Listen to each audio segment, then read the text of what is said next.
So there's been other summers that have been hot, other summers that have been dry. This summer we've had record-breaking heat in the UK, across France, in northern Germany, Denmark, and we're seeing record low river levels across Europe as well. This combination is quite unusual. The wildfires on top of that too, that's very unusual. We've been seeing wildfires in areas of Europe that just wouldn't expect to have that sort of impact from the heat and the drought in the past.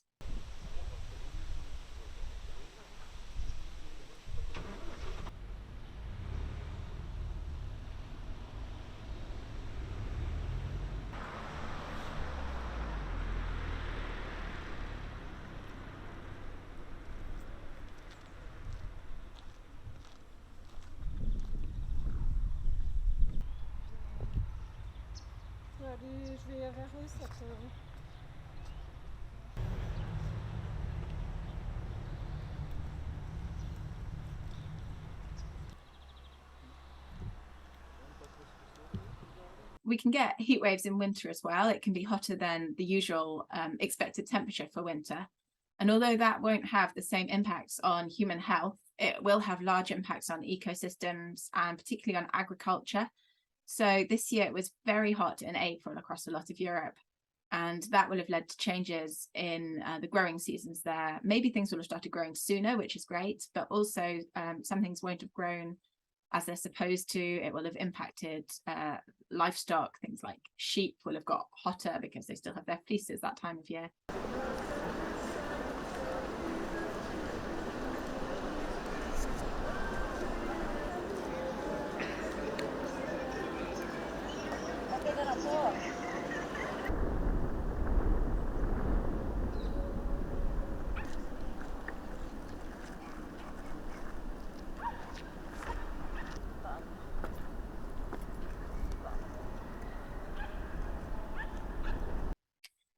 So for human health, heat is the biggest risk.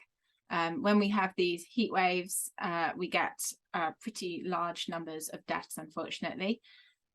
One good thing about heat deaths is they are preventable. Education and knowing the signs of heat stress can do a large amount in reducing the number of deaths.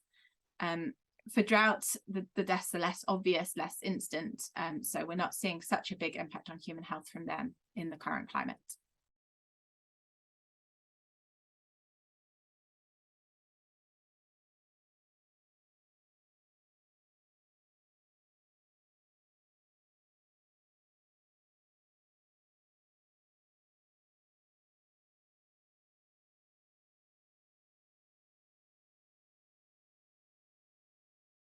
Rates of mortality in people with mental health conditions go up during heat waves. Rates of suicide go up. Rates of hospital presentation and admission. Some of the medications we use in psychiatry, particularly the say lamotrigine and lithium in bipolar disorder. The way that these medications work can be slightly, or the efficacy can be slightly reduced by when the body is dehydrated.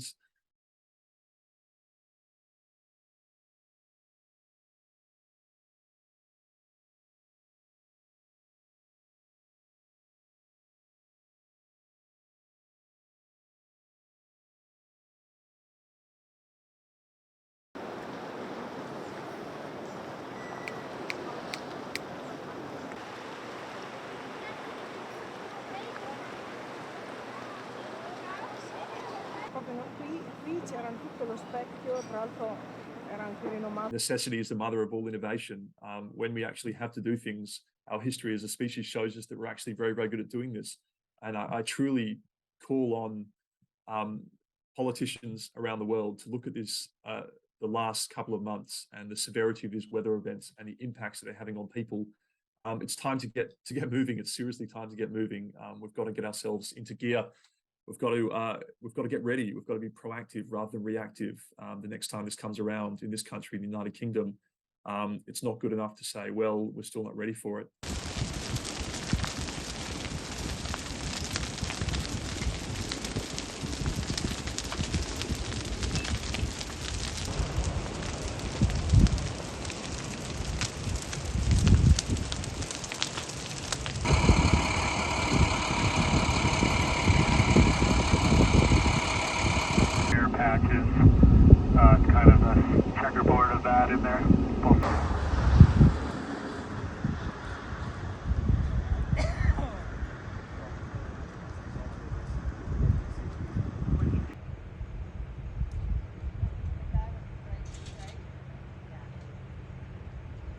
I mean, we have to ask the question whether some of these regions going to be even habitable in 50 or 100 years, because I certainly think that from having lived in California that I have serious doubts about the viability of California being a sustainable place to live in 75, 100 years from now.